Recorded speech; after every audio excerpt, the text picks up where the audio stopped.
Come on into my kitchen. I'm going to be making a homemade peach cobbler cake. Oh yeah. Look at those peaches. We got 4 large cans of peaches. We got our eggs, we got our pans, we got everything we need to make this homemade dish. So come on and let's get started. First, what we're gonna do, we are going to get our flour and our sugar. We're gonna use 8 cups of self-rising flour, and we're going to be using 4 cups of sugar.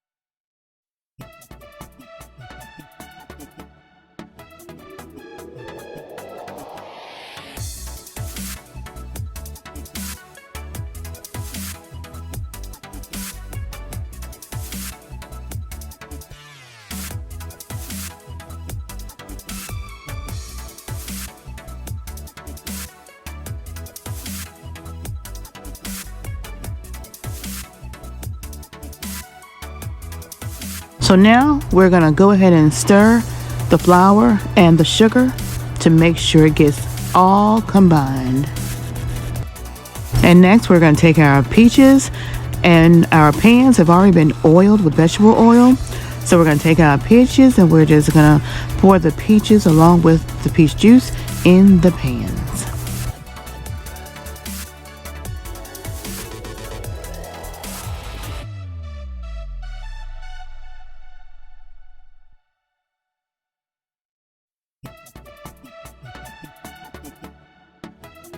And next I'm going to take the flour mixture and I'm going to separate it in 2 batches, and we're going to add 4 eggs to each batch, and we're going to mix the eggs in the flour until it gets to a doughy texture. We'll also be adding the vanilla extract and the cinnamon to this mixture along with brown sugar.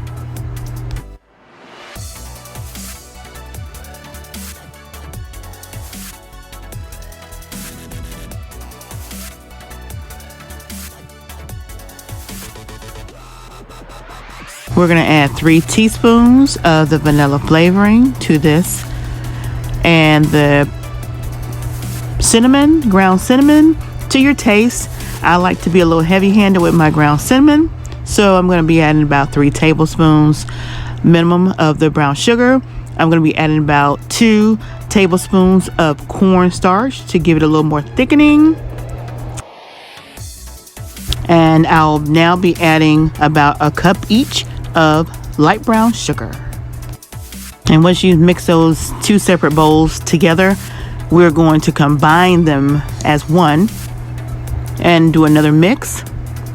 And then we're gonna just pour it over the peach mixture.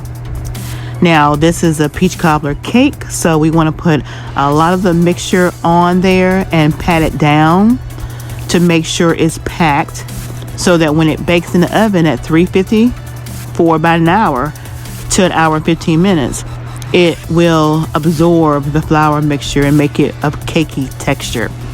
The other 2 small ones you see here, I'm going to be making for my daughter-in-law, and I'm going to be freezing them. And hers is going to be actual peach cobbler because I didn't put as much of the mixture on there. So she will have more of a peach cobbler, whereas the big pan, I'm making a peach cobbler cake.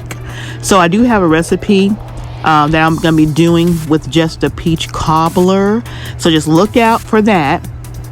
Right now you see me putting the butter. I have a total of 3 sticks of butter, margarine if you want to use margarine, and I am putting it on top of the dough mixture. Now once you get it all on dough mixture, you're going to press it down a little bit more. We're going to put it in the oven again at 350, and we're going to put it in there for about an hour to an hour 15 to however you want your crust to look and feel. These two right here, I'm gonna wrap them up, put them in the freezer, and my daughter-in-law is gonna take them with her when she goes back to her home in Georgia. Oh yeah, baby. So please check out this. I've checked it at an hour. I put it back in the oven for an additional 15 minutes, and voila, there it is. And that's the texture I wanted to get off this peach cobbler cake. And of course, you know, it smells so good. My daughter wants to taste it while it's hot out of the oven. So let's get into this taste test of this peach cobbler cake with my daughter, Coach Tisha T. Look at that goodness, you guys. Don't that look pretty? Now she's gonna dig in. So moist and delicious with those peaches at the bottom of that cake. Ooh, look at that. Don't that look so good? Do you want a piece of that good old cake? Come on into my kitchen and you can have as much as you want. Oh yeah, peach cobbler cake made PromoSTK, Sheila's Creations way. Oh yeah. And it is piping hot. Look at that smoke coming off that cake.